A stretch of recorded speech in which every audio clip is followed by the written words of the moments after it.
بسم اللہ الرحمن الرحیم والنازعات غرقا والناشطات نشطا۔ سورہ والنازعات بھی مکی صورتوں میں سے ہے، اور جیسا کہ پہلے بھی عرض کیا کہ مکی صورتوں میں سے بنیادی طور پر جن چیزوں کو بطور مضمون ذکر کیا گیا وہ عقیدہ توحید، عقیدہ رسالت اور عقیدہ آخرت ہیں۔ یعنی مکی صورتوں کے اندر زیادہ تر ان مضامین کو بیان کیا گیا۔ عقیدہ توحید کو دلائل کے ساتھ واضح کیا گیا، عقیدہ رسالت کو واضح کیا گیا اور عقیدہ آخرت پر گفتگو کی گئی۔ تو سورہ النازعات بھی مکی صورتوں میں سے ہے، تو اس پر بھی اس میں بھی زیادہ تر عقیدہ آخرت پر گفتگو کی گئی۔ چنانچہ سورت کا آغاز ہی اللہ تعالیٰ نے والنازعات کے الفاظ سے فرمایا۔ تو والنازعات غرقا، اس کا ترجمہ یہ ہے کہ قسم ہے ان فرشتوں کی جو سختی کے ساتھ روح کو کھینچنے والے ہیں۔ اور یہاں پر جو لفظ واو ہے یہ قسم کے لیے ہے، مطلب ہے قسم ہے سختی سے کھینچنے والوں کی۔ وہ کھینچنے والے کون ہیں؟ تو اکثر مفسرین کا کہنا یہ ہے کہ اس سے مراد فرشتے ہیں۔ باقی اور بھی مفسرین کی آراء ہیں اس سلسلے میں، لیکن زیادہ تر مفسرین کا جو کہنا ہے وہ یہی ہے کہ اس سے مراد فرشتے ہیں۔ تو اللہ تعالیٰ قسم اٹھا رہے ہیں کہ مجھے قسم ہے ان فرشتوں کی جو سختی کے ساتھ کافروں کی روحوں کو کھینچتے ہیں۔ والناشطات نشطا، اور قسم ہے ان فرشتوں کی جو اہل ایمان کی روحوں کو بڑی آسانی کے ساتھ نکال لیتے ہیں، جیسا کہ گرہ کھول دی گئی ہے۔ اب اس میں تھوڑی سی ہم گفتگو کریں گے۔ سب سے پہلے تو یہ کہ اللہ تعالیٰ نے یہاں پہ قسم اٹھائی، اور قسم اٹھا کر بیان کس بات کو کرنا ہے؟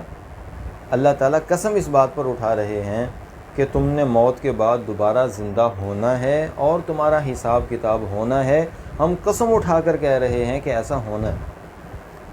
اور اب اللہ تعالیٰ کی ذات کو قسم اٹھانے کی ضرورت تو نہیں، اللہ تعالیٰ کی بات تو ویسے ہی بہت پختہ اور مضبوط ہے، لیکن چونکہ یہ تو ہم اہل ایمان ہیں اور اللہ کی بات کو ہم بغیر قسم کے بھی اللہ تعالیٰ جو ارشاد فرمائیں گے تو وہ ہم اپنی آنکھوں سے بھی زیادہ اس پر یقین رکھتے ہیں، آنکھوں دیکھے سے بھی زیادہ ہمیں اس پر یقین ہے، اور یہ ایمان کی برکت سے اللہ تعالیٰ نے ہمیں یہ عقیدہ عطا فرمایا ہے۔ لیکن کافر لوگ تو چونکہ اللہ تعالیٰ ہی کی ذات کا انکار کر رہے تھے، رسالت کا انکار کر رہے تھے، تو اس لیے ان کے حساب سے بات کو مضبوط کرنے کے لیے اللہ تعالیٰ نے قسم اٹھائی۔ اور ویسے بھی ہم اپنے عام معاشرے کے اندر بھی دیکھتے ہیں کہ بعض دفعہ سچا آدمی بھی، کہ جس کی بات واقعتاً سچی ہوتی ہے اور لوگوں کو بھی پتہ ہوتا ہے کہ یہ سچا ہے، یہ جھوٹ نہیں بول رہا، مخاطب بھی اس بات کو مانتا ہے کہ کہنے والا سچا ہے، لیکن اس کے باوجود وہ آدمی بعض دفعہ اپنی بات میں قسم اٹھا لیتا ہے اپنی بات کو مزید وزنی کرنے کے لیے، کہ اس سے کلام میں ایک حسن بھی آ جاتا ہے اور ساتھ ساتھ بات اور بھی زیادہ مضبوط ہو جاتی ہے، کہ جو بات انتہائی اہم ہو اور اس میں مخاطب کو بہت حد تک یقین دہانی کروانا ہو تو پھر اس بات کو قسم کے ساتھ لایا جاتا ہے۔ چنانچہ خود رحمت دو عالم صلی اللہ علیہ وسلم بھی اپنے صحابہ کرام کے سامنے بعض دفعہ کوئی بات ارشاد فرماتے تو قسم کے ساتھ ذکر فرماتے ہیں۔ چنانچہ بہت ساری احادیث مبارکہ میں یہ الفاظ ملتے ہیں، والذی نفسی بیدہ، قسم اس ذات کی جس کے قبضہ قدرت میں میری جان ہے۔ پھر اس کے بعد آپ صلی اللہ علیہ وسلم صحابہ کرام سے کوئی بات ارشاد فرماتے ہیں، حالانکہ آپ صلی اللہ علیہ وسلم سچوں کے سچے ہیں اور صحابہ کرام بھی سمجھتے تھے کہ آپ سچے ہیں، لیکن پھر بھی آپ علیہ السلام اپنی بات کو مزید زیادہ وزنی اور پرزور بنانے کے لیے قسم کے ساتھ اس بات کو ارشاد فرماتے تھے۔ تو اللہ تعالیٰ بھی ومن اصدق من اللہ حدیثا، اللہ سے زیادہ کون اپنی بات میں سچا ہو سکتا ہے، لیکن اس کے باوجود بھی اللہ تعالیٰ نے قرآن پاک میں مختلف مقامات پر کچھ چیزوں کو ذکر کرتے وقت قسم اٹھائی ہے۔ تو یہاں پر بھی اللہ تعالیٰ نے قسم اٹھائی، والناشطات نشطا، فرمایا مجھے قسم ہے فرشتوں کی جو کافروں کی روحوں کو کھینچتے ہیں سختی کے ساتھ، مجھے قسم ہے ان فرشتوں کی جو اہل ایمان کی روح آسانی سے کھینچ لیتے ہیں، اور مجھے قسم ہے ان فرشتوں کی جو تیزی کے ساتھ تیرتے ہوئے جاتے ہیں۔ یہ 5 قسم کی صفات ذکر کرنے کے بعد اس بات پر قسم اٹھائی گئی کہ تم نے مرنے کے بعد دوبارہ زندہ ہونا ہے اور تم نے اللہ تعالیٰ کے سامنے جواب دہ ہونا ہے۔ اور یہ عقیدہ اتنے پرزور انداز سے اس لیے بیان کیا جا رہا ہے کہ جب تک عقیدہ آخرت دل کے اندر انسان کے مضبوط نہ ہو اس وقت تک معاشرے کی اصلاح یہ ممکن نہیں ہے۔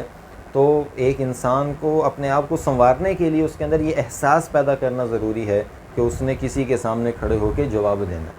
تو جب جواب دہی کا احساس انسان کے اندر پیدا ہوتا ہے تو پھر انسان کوتاہیوں سے بچتا ہے, پھر انسان لغزشوں سے اپنے آپ کو بچانے کی کوشش کرتا ہے کہ اس کو پتہ ہے کہ میں نے کسی کے سامنے جواب دے ہونا ہے. اور جب انسان یہ سمجھتا ہے کہ میں بالکل آزاد ہوں, مجھے کوئی پوچھنے والا نہیں ہے, تو پھر انسان اپنی ذمہ داریوں میں کوتاہی برتنے لگ جاتا ہے. تو اس لیے عقیدہ آخرت, موت کے بعد کی زندگی اور پھر حساب و کتاب, جب یہ ایک انسان کے دل میں اچھی طرح یہ بات بیٹھ جاتی ہے تو پھر انسان اپنے آپ کو کوتاہیوں سے, نافرمانیوں سے بچاتا ہے, اور اس کو پتہ ہوتا ہے کہ میں نے اپنے ہر عمل کا ایک نہ ایک دن کسی بڑی ذات کے سامنے کھڑے ہو کے حساب دینا. اس لیے عقیدہ آخرت کو بڑے مضبوط اور ٹھوس انداز سے بیان کیا گیا. یہاں پر اللہ تعالیٰ نے قسم اٹھائی والنازعات غرقا والناشطات نشطا. قسم ہے ان فرشتوں کی جو بڑی سختی کے ساتھ روحوں کو کھینچتے ہیں, کافروں کی روحوں کو, اور فرمایا قسم ان فرشتوں کی جو اہل ایمان کی روحوں کو بآسانی نکال دیتے ہیں. اچھا, یہاں یہ بات بھی یاد رکھیں کہ اللہ تعالیٰ نے قسم اٹھائی, جیسے میں نے عرض کیا کہ باوجود سچا ہونے کے بھی اللہ تعالیٰ نے اپنی بات کو مزید مضبوط اور پرزور بنانے کے لیے قسم اٹھائی. اور پھر اللہ تعالیٰ چونکہ خالق ہیں اور باقی سب اس کی مخلوق ہے اللہ کے سوا, تو اللہ تعالیٰ کو اس بات کا اختیار ہے کہ وہ کسی چیز کی بھی قسم اٹھائیں. ہم انسانوں کے لیے اگرچہ یہ ضابطہ بنا دیا گیا کہ ہم اللہ کی ذات اور صفات کے علاوہ کسی کی قسم نہ اٹھائیں. چنانچہ حدیث مبارکہ ہے من حلف بغیر اللہ فقد اشرک, فرمایا جس نے اللہ کے سوا کسی اور کی قسم اٹھائی تو اس نے گویا کہ شرک کا ارتکاب کر لیا. تو اس لیے یہی وجہ ہے کہ علماء کرام بیان فرماتے ہیں کہ ہمارے دین اسلام میں اللہ کی ذات اور صفات کے علاوہ کسی اور چیز کی قسم اٹھانا جائز نہیں ہے. لیکن چونکہ اللہ تو پھر اللہ کی ذات ہیں, وہ تو حاکم ہیں, محکوم نہیں, وہ حکم دیتے ہیں, خود کسی حکم کے پابند نہیں, اور اللہ کی ذات کے سوا ساری ہی مخلوقات ہیں.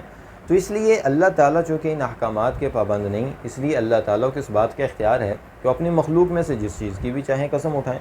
تو اس لیے اللہ تعالیٰ نے قرآن پاک میں مختلف مقامات پر مختلف چیزوں کی قسمیں اٹھائیں, کہیں سورج کی, کہیں چاند کی, اور یہاں پر آپ دیکھ لیں کہ فرشتوں کی قسم اٹھائی.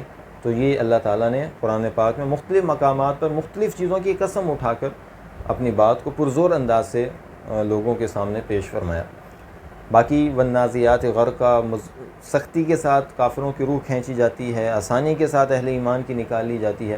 اس کی وضاحت انشاءاللہ اگلے درس میں بیان کریں گے.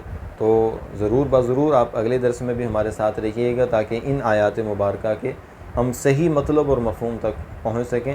چند باتیں آپ کے سامنے اس سے ریلیٹڈ پیش کر دی ہیں, باقی انشاءاللہ باتیں اس آیت کی مزید تفسیر انشاءاللہ اگلے درس میں. اللہ تعالی ہمیں سمجھ نصیب فرمائے اور توفیق عمل عطا فرمائے.